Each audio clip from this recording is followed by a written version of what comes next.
Hello students, आपका स्वागत है मेरे चैनल पर जिसका नाम है फिजिक्स मैथ समझो, क्योंकि समझ के पढ़ोगे तो आगे बढ़ोगे। जैक ने 10वीं कक्षा का मैथ का मॉडल प्रश्न पत्र जारी कर दिया है। उसका आज हम लोग हल देखेंगे। सबसे पहला क्वेश्चन है कि 140 को अभाज्य गुणनखंडों के गुणनफल के रूप में लिखा जा सकता है।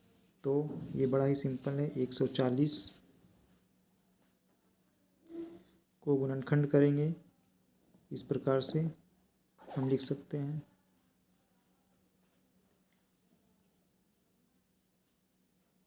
तो हमारा आ गया है 2 × 2 × 5 × 7। तो वो कौन सा मैच कर रहा है? हमारा option C. Option C is the right answer. ठीक है, आगे चलते हैं हम लोग। आगे बढ़ते हैं। एक धनात्मक संख्या 6q + 5 के रूप का है, तो यह संख्या निम्न में से क्या है? यानी कि एक ऐसा संख्या है जो 6q + 5 के रूप का है, जहाँ q का वैल्यू कुछ भी हो सकता है। तो वो जो संख्या होगा वो सम संख्या होगा, विषम संख्या होगा, या अपरिमेय संख्या होगा, या शून्य होगा। तो सबसे पहले इसमें हम डिफरेंट वैल्यूज़ रखते हैं q का। तो q = सबसे पहले 0 रखते हैं। तो इसमें अगर हम q का वैल्यू 0 रखेंगे तो 6 × 0 + 5 कितना आएगा? 5 आएगा। 5 कौन सी संख्या है? विषम संख्या है। ठीक है, अब q का वैल्यू 1 रखते हैं। तो 6 × 1 + 5 अब कितना हो जाएगा? 11। तो ये 11 भी कौन सी संख्या है? विषम संख्या है। तो इससे हमारा आंसर निकल के आ रहा है विषम संख्या। आंसर हो जाएगा इसका विषम संख्या। ठीक है, आगे बढ़ते हैं हम लोग। क्वेश्चन नंबर 3 है 5 + 2√3 किस प्रकार की संख्या है? तो यह अपरिमेय संख्या है। ठीक है बच्चों, यह है अपरिमेय संख्या। अब आगे बढ़ते हैं। दो धनात्मक पूर्णांक a और b दिए रहने पर यदि अद्वितीय पूर्ण संख्याएं q तथा r विद्यमान हैं तो निम्न में से कौन सा कथन सत्य है? ये दरअसल यूक्लिड प्रमेय से लिया गया है। इसमें a और b दो पूर्णांक हैं, तो a को b से भाग देते हैं, यानी जब a/b करते हैं तो हमें एक भागफल मिलता है और साथ में शेषफल मिलता है। तो हम जानते हैं भाजक, यहाँ भाज्य कौन हो जाएगा? a, और भाजक कौन हो जाएगा? b, और भागफल q प्लस रिमाइंडर यानी कि शेषफल r। तो a = bq + r होता है। ये आपको पता है। भाग करने पे जब a को b से भाग करते हैं तो एक भागफल आता है और शेषफल आता है। जैसे मान लो 5 को हम 3 से डिवाइड करते हैं तो 3 × 1 = 3, हमारा आया 2 शेष। तो 3 को अगर 1 से गुना करते हैं तो 3 और +2 करते हैं तो 5 आ जाता है। तो यहाँ पे 3 और 1, 3 की जगह कौन हो गया? ये 3 है भाजक यानी b, और 5 हो गया a, और 1 भागफल हो गया q, और ये 2 जो कि शेषफल है। तो इस तरह से हमारा निकल के आ रहा है a = bq + r। तो हमारा आंसर हो जाएगा a = bq + r, answer b। ठीक है, अब आगे बढ़ते हैं। यदि किसी बहुपद के शून्यांकों का योग तथा गुणनफल क्रमशः 3 और -2 हैं तो द्विघात बहुपद क्या होगा? द्विघात बहुपद पूछा जा रहा है। तो इसका क्या फॉर्मूला होता है द्विघात समीकरण का, शून्यांकों का योग और गुणनफल के रूप में? तो हम जानते हैं उसका फॉर्मूला क्या होता है। x² माइनस शून्यांकों का योग या alpha plus beta into x plus शून्यांकों का गुणनफल। ठीक है, यही होता है उसका फॉर्मूला। ये शून्यांकों का योग अल्फ़ा प्लस बीटा और शून्यकों का गुणनफल अल्फ़ा इंटू बीटा। तो शून्यकों का योगफल यहाँ दे दिया है हमारा 3, और गुणनफल की जगह पे दे दिया है -2। तो कुछ नहीं करना है, यहाँ पे वैल्यू पुट कर देना है। तो x² माइनस 3x और -2, तो x square minus 3x minus 2 हो गया हमारा आंसर। तो किससे मैच कर रहा है? X square minus 3x minus 2, हमारा आंसर हो गया सी। ठीक है, हमारा आंसर हो गया सी। अब आगे बढ़ते हैं हम लोग। आंसर हो गया इसका सी। समझ में आ रहा है ना? चलो अब आगे बढ़ते हैं।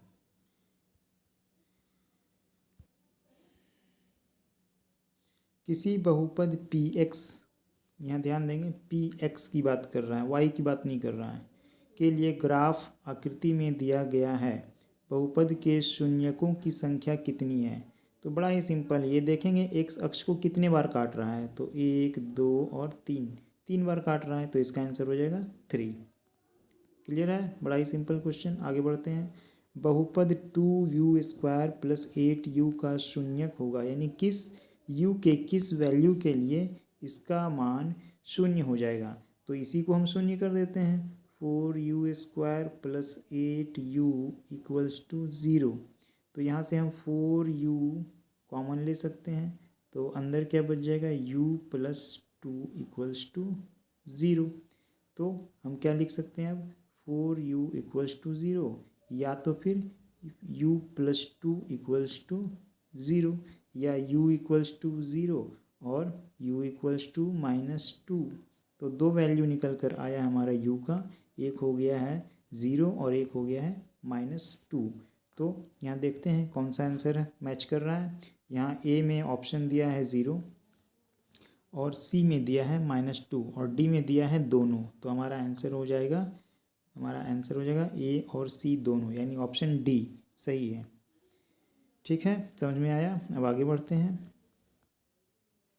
रैखिक समीकरण युग्म दिस एंड दिस में यदि a1/b1 equals to b1/b2 equals to c1/c2 हो तो निम्न में कौन सा कथन सही है?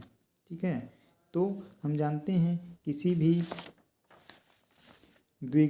किसी भी रैखिक समीकरण युग्मों में a1/b1 बराबर होता है b1/b2 बराबर होता है c1/c2 का। तो क्या होता है, वो दोनों रेखाएं संपाती होती है और उसमें क्या होता है, वो अनेक हल हो सकते हैं। संपाती होते हैं तो क्या हो जाएगा, अपरिमित रूप से अनेक हल होते हैं। तो इसका क्या हो जाएगा आंसर, बी अनेक हल होगा। ठीक है, आगे बढ़ते हैं हम लोग।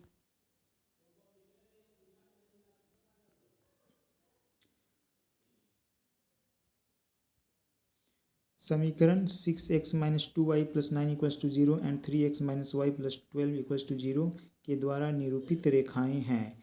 तो ठीक है, जो अभी हमने हल किया है इसी को इस्तेमाल करना होगा। यहाँ पे रेशियो निकालना होगा a1/a2, b1/b2 और c1/c2, और हमें चेक करना होगा कि कौन सा कंडीशन को सेटिस्फाई कर रहा है। जैसे कि यहाँ a का वैल्यू, इस समीकरण में a का वैल्यू हो गया 6 और इस समीकरण में a1 का वैल्यू हो गया 6 और इस समीकरण से a1 का वैल्यू 3। अब इस समीकरण से b का वैल्यू कितना, यानी 6/3 दैट इज़ 2 आया। a1/a2 का वैल्यू 2 आया। अब यहाँ देखते हैं b1/b2 का वैल्यू क्या आता है। तो यहाँ b1 क्या है, -2/b2 क्या है, -1। तो ये दोनों कैंसिल हुआ तो ये भी 2 आ गया, यानी a1/a2 हमारा क्या निकल के आया, a1/a2 इक्वल्स टू b1/b2। अब देखते हैं c1/c2 है कि नहीं बराबर। तो c1 यहाँ पे है 9/12 जो कि 2 नहीं आ सकता है, तो is not equal to c1/c2। हमारा ये निकल के आया a1/a2 बराबर है b1/b2 को, लेकिन c1/c2 के बराबर नहीं है। तो इस स्थिति में हमारी जो रेखाएं होंगी वो कैसी होगी, समांतर रेखाएं होती है। आपने पढ़ा होगा मैथ्स में, आपको पता होगा ये रेशियो के बारे में। तो यहाँ a1 और a2 और b1/b2 बराबर है, लेकिन c1/c2 बराबर नहीं है। तो ये हमें कौन सी रेखाएं देती है, इसका हल होता है समांतर रेखा। तो हमारा इसका आंसर हो जाएगा समांतर हैं, बी। ठीक है, आगे बढ़ते हैं अब हम लोग। समीकरण युग्म x + y = 6 and x - y = 2 का हल है। तो x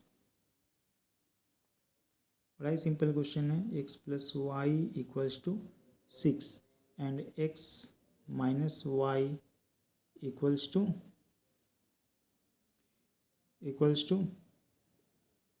x minus y equals to 2। तो दोनों को ऐड कर देते हैं, तो वाई से Y cancel, 2x equal to आ गया हमारा 8, यानी x का वैल्यू हो गया 4। x का वैल्यू हो गया 4 और y का वैल्यू क्या हो जाएगा, किसी में भी रख देंगे।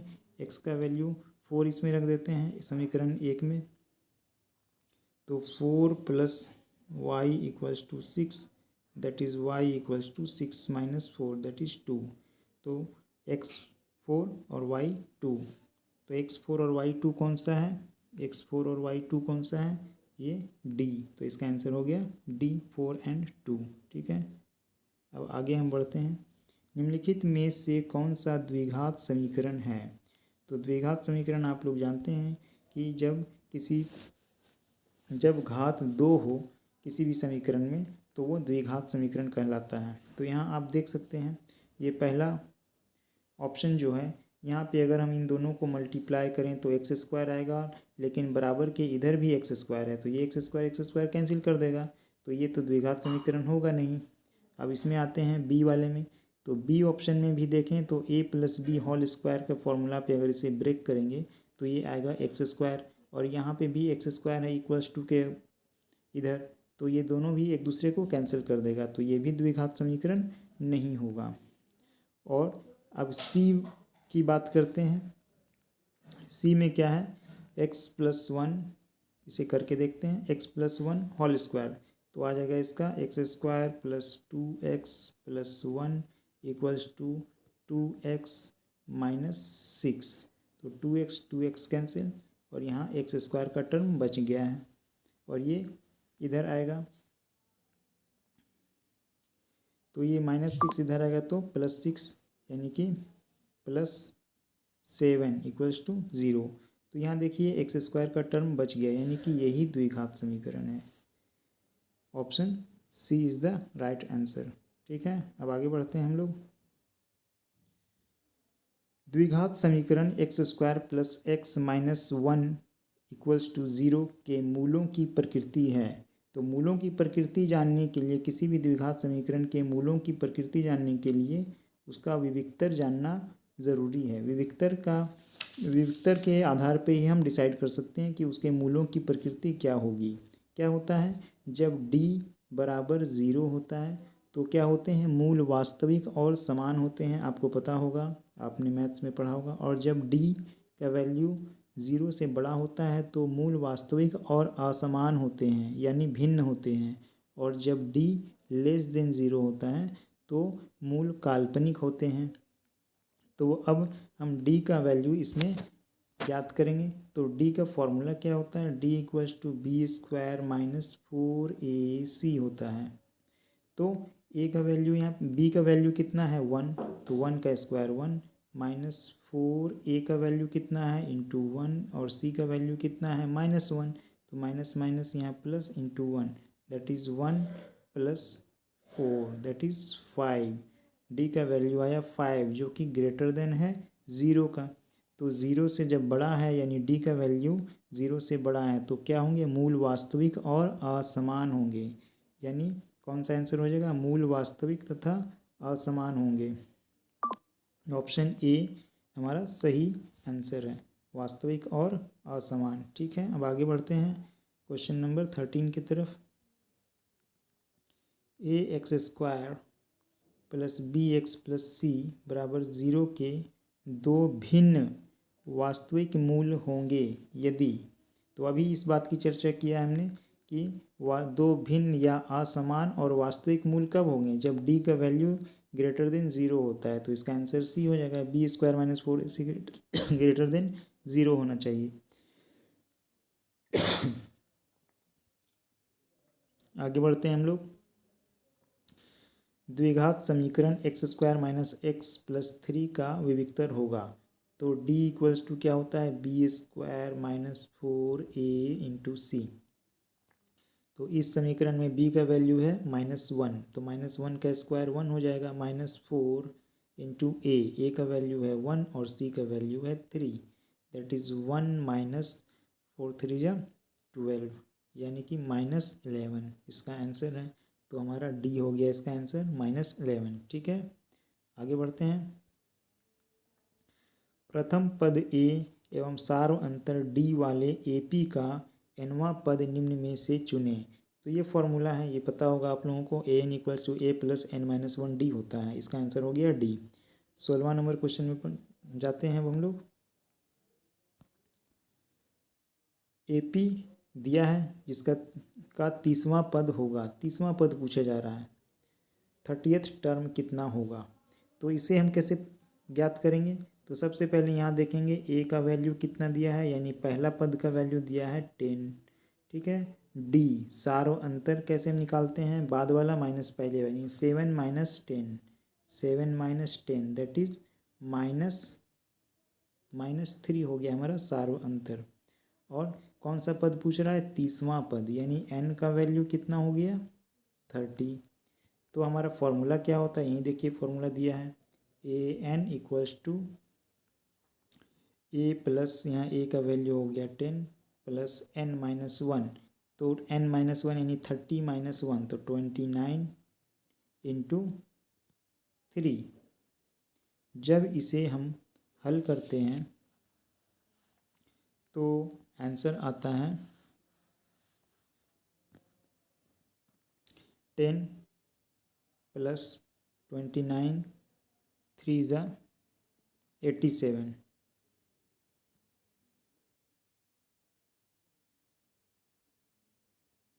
29 3 ज़ा, यहाँ माइनस है, यहाँ ध्यान रखेंगे, यहाँ डी का वैल्यू माइनस में है तो यहाँ माइनस हो जाएगा।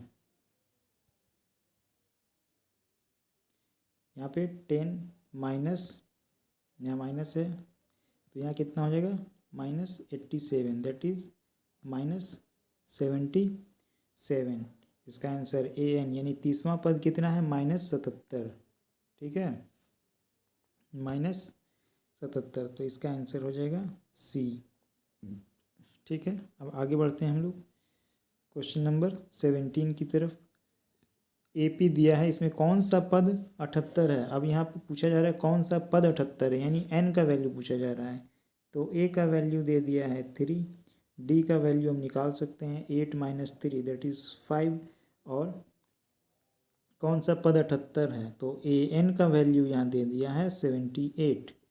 ठीक है, यहाँ ए एन का वैल्यू दे दिया है 78, और पूछा जा रहा है क्या, कौन सा पद, that is n equals to what, n का वैल्यू पूछा जा रहा है। ठीक है, तो यहाँ से अब हम लिख सकते हैं 78 equals to 3 plus 5 into n minus 1। तो इसे हल करने पे हमें कितना आता है, 3 प्लस 5 एन माइनस 1, 78।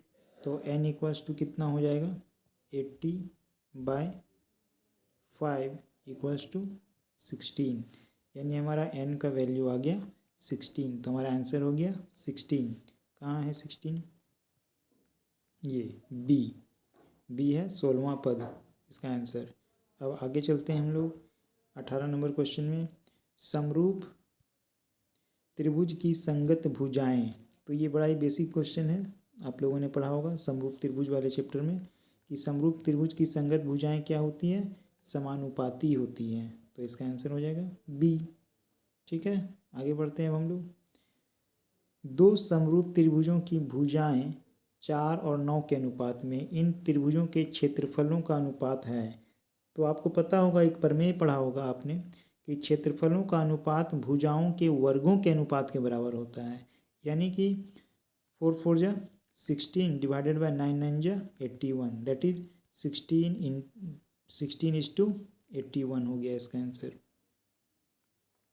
तो 16:81 कौन सा है, डी, हमारा डी हो गया आंसर। अब आगे चलते हैं। त्रिभुज ए बी सी में ए बी दिया है, त्रिभुज ए बी सी में हमारा ए बी का वैल्यू दे दिया है 6√3, ए सी का वैल्यू है 12 एंड बी सी का वैल्यू है 6 सेंटीमीटर। तो बी का कोण पूछा जा रहा है कि बी कितना डिग्री का है। तो यहाँ देखने से पता चल रहा है कि सबसे बड़ी भुजा कौन है, AC, और दो छोटी भुजा है ये। तो एक कोई भी त्रिभुज हम बनाते हैं, ठीक है, AB और C।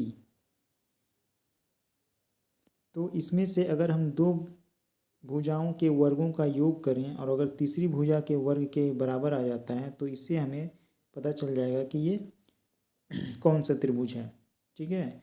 तो हम AB² प्लस BC² करते हैं तो कितना आता है हमारा, AB² प्लस BC² अगर हम करते हैं तो हमारा आता है 6² 36 इंटू 3, क्योंकि √3 है, √3 का स्क्वायर 3 होता है, प्लस BC²। तो BC है कितना है 6, तो 6 6 जा 36। तो हमारा इसका हो जाएगा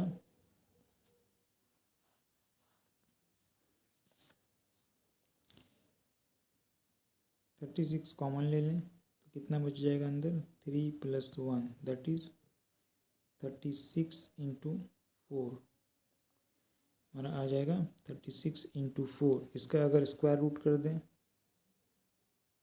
इसका स्क्वायर रूट कर दें, इसका स्क्वायर रूट कर दें तो 6 इंटू 2, 6 इंटू 2 यानी कि 12 हो रहा है इसका, इन दोनों का वर्गों का योगफल, जो कि 12 हमारा AC दिया है।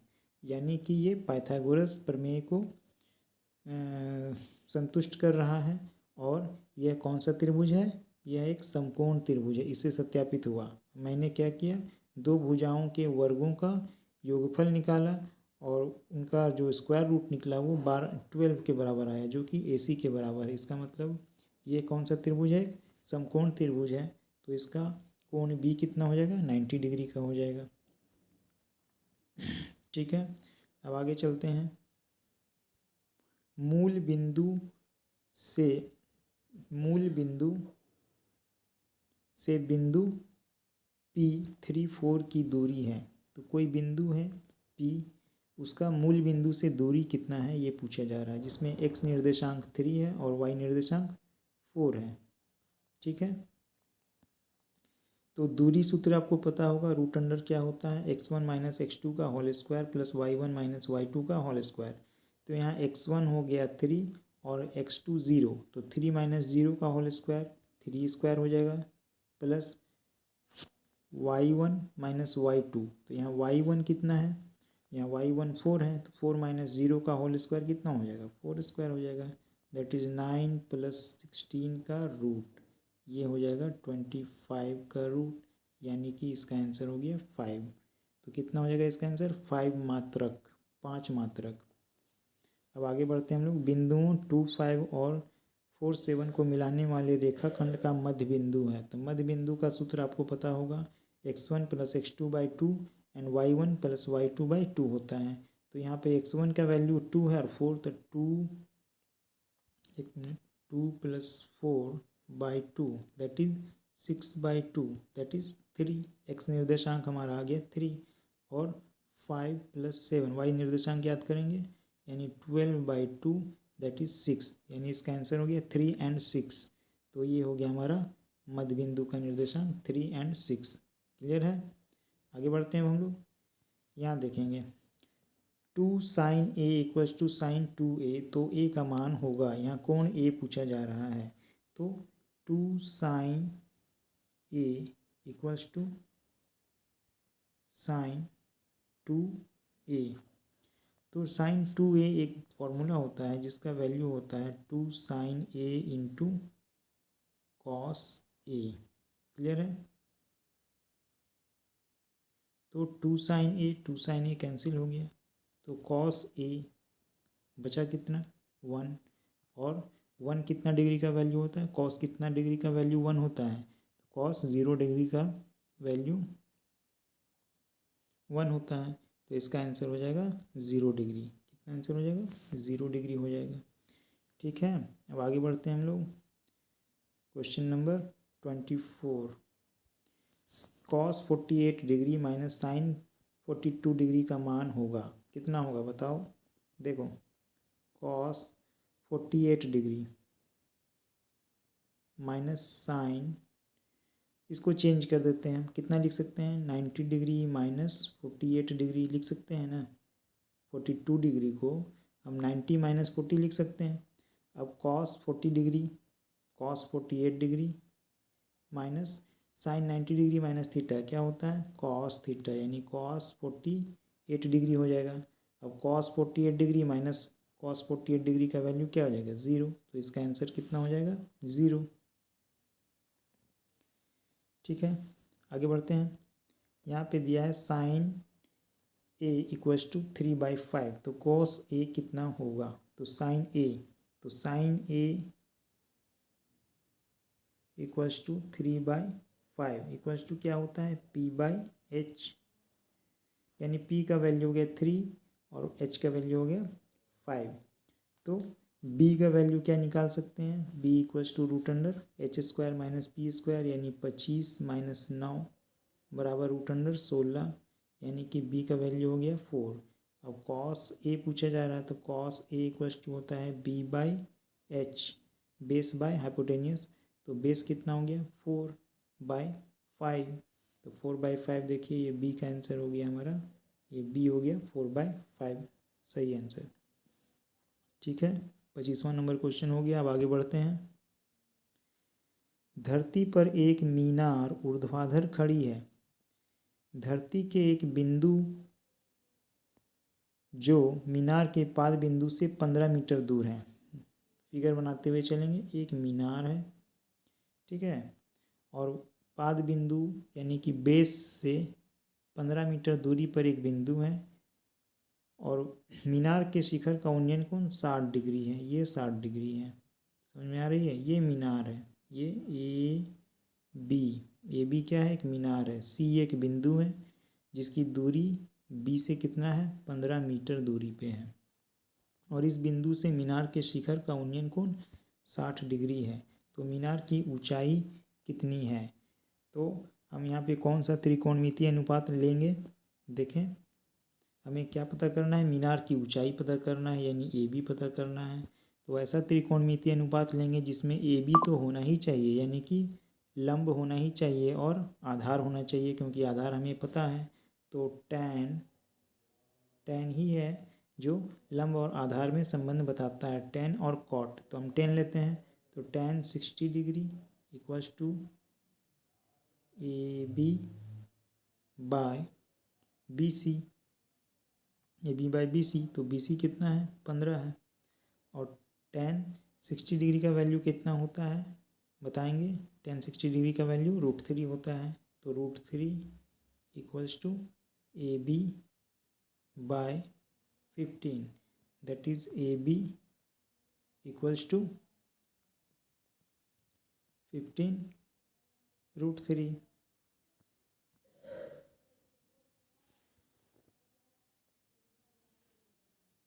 ठीक है, 15√3, तो हमारा आंसर हो जाएगा 15√3, ये बी का बी हो जाएगा हमारा आंसर। ठीक है, अब आगे बढ़ते हैं हम लोग। अब आगे बढ़ते हैं, कौन सा क्वेश्चन है, त्रिभुज पी क्यू आर में कोण क्यू समकोण है। ध्यान देंगे, त्रिभुज पी क्यू आर एक समकोण त्रिभुज है जिसमें कोण क्यू समकोण है। तो सबसे पहले यहाँ क्यू लिख देंगे, यहाँ पी, यहाँ आर। अब पी क्यू 3 सेंटीमीटर है और पी आर 6 सेंटीमीटर है, तो एंगल पूछा जा रहा है, angle Q P R, angle Q P R कौन सा होगा। फिर से देख लेंगे, क्यू समकोण है, पी क्यू 3 सेंटीमीटर है और पी आर 6 सेंटीमीटर है, तो एंगल क्यू पी आर ये एंगल कितना होगा।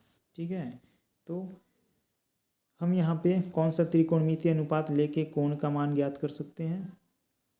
तो देखें ये क्या है, हाइपोटेनियस है, कर्ण है, और ये जब भी कोई कोण लेते हैं तो उसके सामने वाली भुजा लंब हो जाती है तो दूसरी आधार हो जाती है। तो यहाँ क्यू आर लंब हो जाएगी और ये आधार हो जाएगी। तो आधार हमें पता है और लंब ये कर्ण पता है, तो हम क्या कौन सा लेंगे, कर्ण और आधार में कौन सा संबंध बताता है, कॉस बताता है। तो कॉस पी इक्वल्स टू कितना लिख सकते हैं B/H, और B यहाँ कौन है PQ है, और PQ का मान कितना है 3 है, और H यहाँ कौन है PR जो कि 6 है, तो 6/3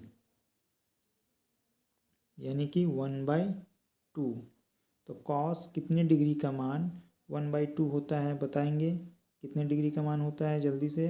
cos P equals to cos 60 degree का मान होता है 1/2, दैट इज़ P का वैल्यू हो गया हमारा 60 डिग्री। तो इसका आंसर हो जाएगा P इक्वल्स टू 60 डिग्री। ठीक है, समझ में आया, आगे बढ़ेंगे। ये बड़ा ही सिंपल सा क्वेश्चन है। एक वृत्त की कितनी स्पर्श रेखाएं हो सकती है, तो एक वृत्त में अनंत स्पर्श रेखाएं हो सकती है। 5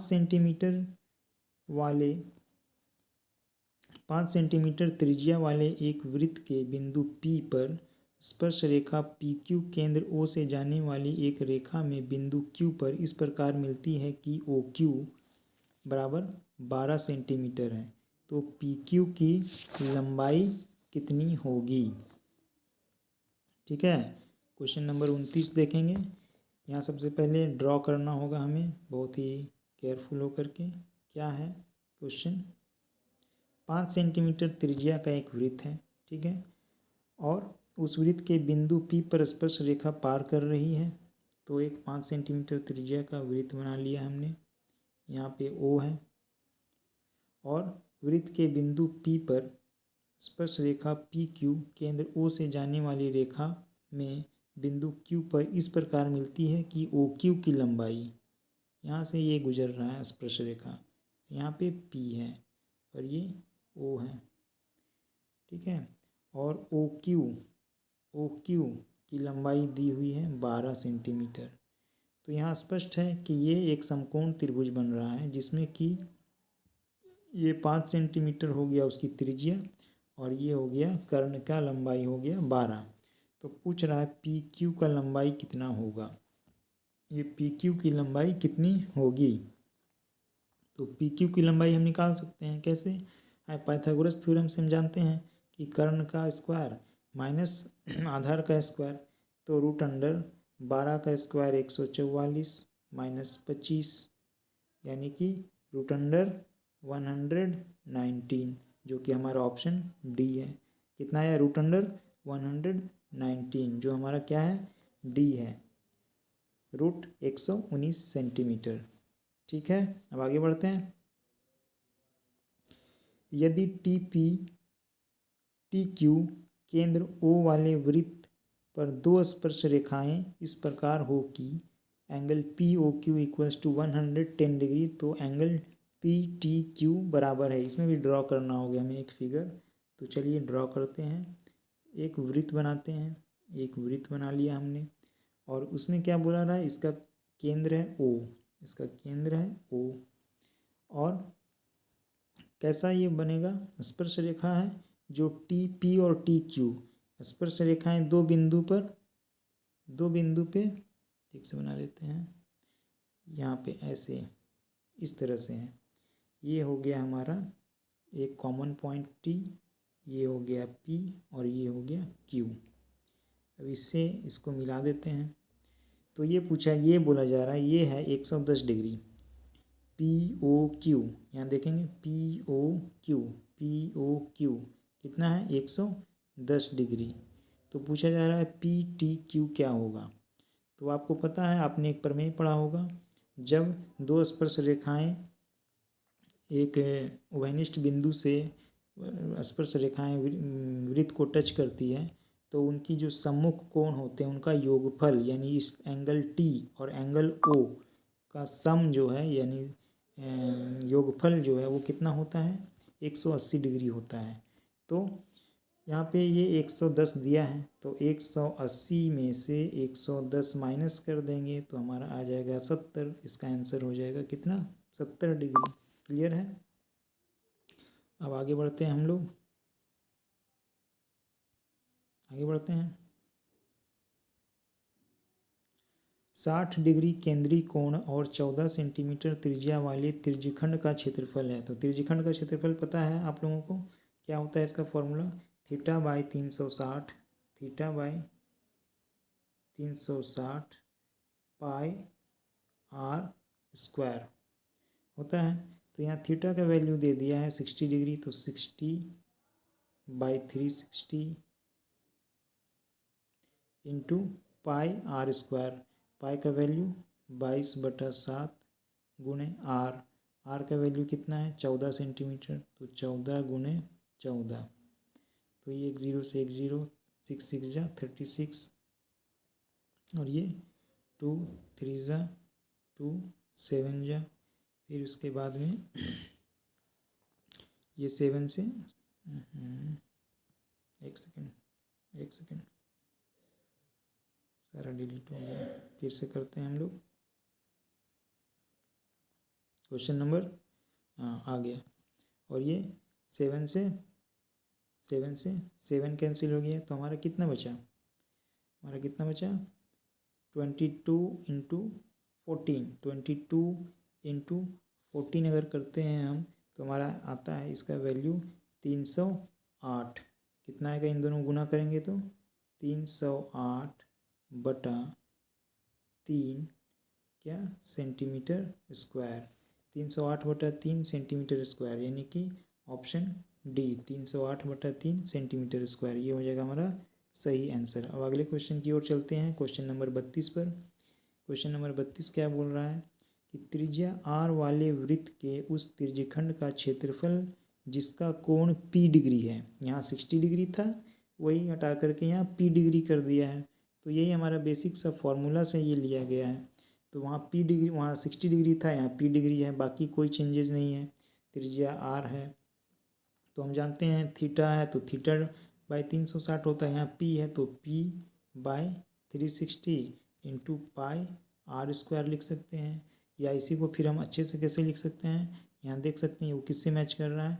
पाई are square into P, pi are square into P by 360, यानी आंसर डी हो जाएगा हमारा सही ऑप्शन। ठीक है, D is the right option, ना डी हो गया इसका आंसर। ठीक है, अब आगे बढ़ते हैं हम लोग। दो वृत्तों की त्रिज्याएं क्रमशः 19 सेंटीमीटर और 9 सेंटीमीटर है। दो वृत्तों की त्रिज्याएं दी हुई हैं, ठीक है। उस वृत्त की त्रिज्या क्या होगी जिसकी परिधि इन दोनों वृत्तों की परिधियों के योग के बराबर है? ठीक है, इन दोनों वृत्तों के परिधियों के योग के बराबर है। तो हमें इन त्रिज्याओं से सबसे पहले परिधि ज्ञात करना होगा और इनको जोड़ना होगा, और जो इनका इन वृत्तों के परिधियों का योगफल होगा वो इस परिधि का के बराबर होगा, और उसकी त्रिज्या पूछी जा रही है कि कितनी होगी।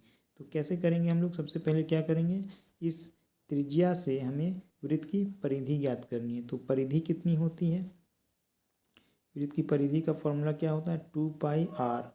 तो 2π यहाँ 19 हो जाएगा प्लस 2π इंटू 9। क्यों दोनों को ऐड कर रहे हैं? क्योंकि यहाँ पे लिखा है क्वेश्चन में कि इन दोनों वृत्तों की परिधियों के योग के बराबर है। तो 2π ये कितना हो जाएगा?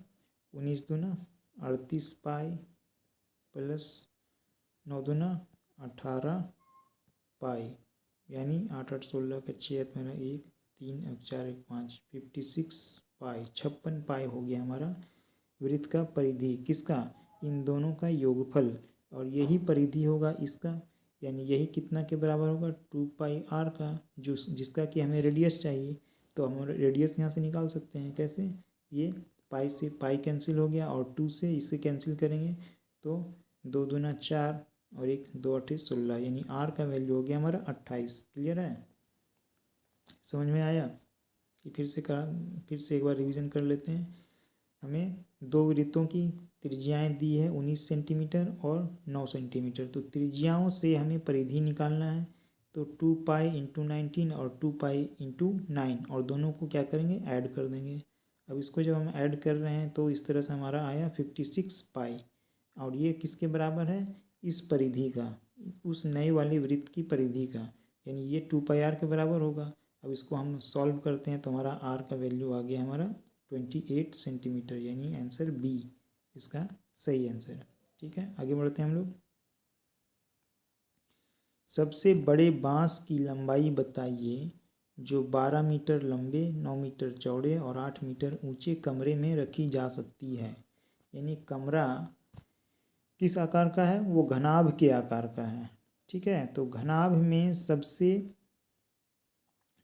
लंबी भुजा कौन सी होती है? ना लंबाई होती है, ना चौड़ाई होती है, ना ऊंचाई होती है। सबसे लंबा क्या होगा उसमें? विकर्ण। भुजा कोई भी लंबी नहीं होती, सबसे ज़्यादा कौन होगा उसमें? विकर्ण। विकर्ण सबसे ज़्यादा लंबी होती है किसी भी घनाभ में। तो उस विकर्ण की लंबाई जो होगी वो उस बांस के लंबाई के बराबर होनी चाहिए, वही सबसे ज़्यादा होगा, मैक्सिमम लेंथ हो सकता है उस कमरे में रखने के लिए। तो उस घनाभाकार कमरे के विकर्ण हमें ज्ञात करना होगा। तो विकर्ण का फॉर्मूला क्या होता है आपको पता होगा, अंडर रूट क्या होता है? L square plus B square plus H square. तो एल कितना है? 12, तो 12 का स्क्वायर 144 प्लस बी यानी चौड़ाई कितना है? 9, तो 9 का स्क्वायर कितना होगा? 81 यानी कि, और ऊंचाई कितना है? 8 मीटर, तो 8 8 8 64 64। ठीक है, तो इसे हम ऐड करते हैं तो हमारा आता है 289 और इसका वर्गमूल कितना होता है? 17। तो हमारा आंसर हो गया कितना? Answer B, 17 metre. ठीक है, कौन हो जाएगा? 17 मीटर हो जाएगा इसका सही आंसर। अब आगे बढ़ते हैं हम लोग क्वेश्चन नंबर 35, प्रश्न संख्या 35 पे चलते हैं। एक शंकु की ऊंचाई 12 सेंटीमीटर है और इसके आधार का व्यास कितना है? 10 सेंटीमीटर है। ठीक है, तो इसकी तिर्यक ऊंचाई कितनी है? तिर्यक ऊंचाई पूछी जा रही है और ये सीधी ऊंचाई दी हुई है। ठीक है, यानी कि हमें क्या पूछा जा रहा है? तो एक शंकु है तो इसका व्यास है हो गया हमारा 10 सेंटीमीटर, यानी त्रिज्या कितना हो गया? 5 सेंटीमीटर। और ऊंचाई h, ऊर्ध्वाधर ऊंचाई कितना है? 12 सेंटीमीटर। तो तिर्यक ऊंचाई पूछी जा रही है, तो शंकु इस तरह से होता है, आपको पता होगा। तो ये हमारा है, r का वैल्यू दे दिया है, ये हमारा है 5 सेंटीमीटर। और ये कितना है? ये है 12 सेंटीमीटर। ठीक है, तो तिर्यक ऊंचाई पूछी जा रही है। तो यहाँ आप देख सकते हैं एक समकोण त्रिभुज बन रहा है। ठीक है, समकोण त्रिभुज में ये लंब है, ये आधार है और ये कर्ण है। तो लंब की ऊंचाई कितनी, लंब कितना है? 12 सेंटीमीटर। तो हमें कर्ण पूछा जा रहा है, तो कर्ण निकालने के लिए क्या किया जाता है? लंब का स्क्वायर प्लस आधार का स्क्वायर। तो तिर्यक ऊंचाई L इक्वल्स टू क्या हो जाएगा? अंडर रूट 144 प्लस 25, 5 का स्क्वायर 25, यानी कि रूट अंडर कितना हो जाएगा? 169, यानी कि 13। इसका वर्गमूल कितना होता है? 13। तो इसका आंसर हो गया कितना? 13 centimetre. A is the right option. ठीक है, आगे बढ़ते हैं हम लोग। मॉडल बनाने वाले मिट्टी से ऊंचाई 24 सेंटीमीटर और आधार की त्रिज्या 6 सेंटीमीटर वाला एक शंकु बनाया गया है। ठीक है, क्वेश्चन समझेंगे। एक शंकु है जिसकी ऊंचाई, यहाँ ऊंचाई कौन सी ऊंचाई समझना है? ऊर्ध्वाधर ऊंचाई 24 सेंटीमीटर है और आधार की त्रिज्या है 6 सेंटीमीटर। एक बच्चे ने इसे गोले के आकार में बदल दिया है, उसी मिट्टी से, जिस मिट्टी से शंकु बना था उसी मिट्टी को इसने फिर गोले का शक्ल दे दिया। तो इसकी त्रिज्या कितनी होगी ये पूछी जा रही है। तो चूंकि उसी मिट्टी को उसने शंकु से गोले में ढाल दिया है, यानी कि दोनों आकृतियों का जो आयतन है वो बराबर है, यानी कि शंकु का आयतन बराबर गोले का आयतन। तो शंकु का आयतन कितना होता है? 1/3 पाई आर स्क्वायर एच। पता है आपको शंकु का आयतन कितना होता है? 1/3 पाई आर स्क्वायर एच, जहाँ आर किसके लिए है? ये शंकु के लिए है। तो मैंने यहाँ सफिक्स में लगा दिया सी, सी फॉर कोण, त्रिज्या, या इसके लिए हम R1 लिख देते हैं। ठीक है, चलो R1 लिख देते हैं। और गोले की त्रिज्या के लिए 4/3 पाई R2 क्यूब। ठीक है, R1 और R2 क्यों लिखा हमने? क्योंकि ये शंकु की बात कर रहे हैं तो उसकी त्रिज्या कुछ और होगी। यहाँ गोले की बात कर रहे हैं तो उसकी त्रिज्या कुछ और होगी। ठीक है, तो ये 3 से 3 कैंसिल, पाई से पाई कैंसिल। और यहाँ पे किसका किसका वैल्यू दिया गया है? ऊंचाई दिया गया है, h का वैल्यू 24 सेंटीमीटर दिया गया है और आधार की त्रिज्या 6 सेंटीमीटर दिया गया है। तो ये R1 का वैल्यू 6 है, यानी 6 का स्क्वायर कितना हो जाएगा?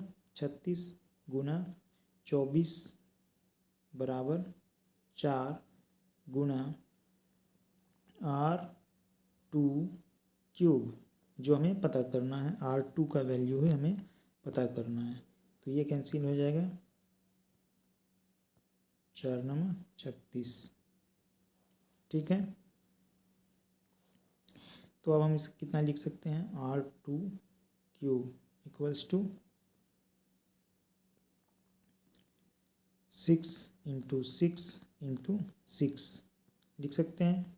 24 और 9 को 6 गुना 6 गुना 6, यानी कि हमारा कितना आ जाएगा? R का वैल्यू आ जाएगा 6 सेंटीमीटर।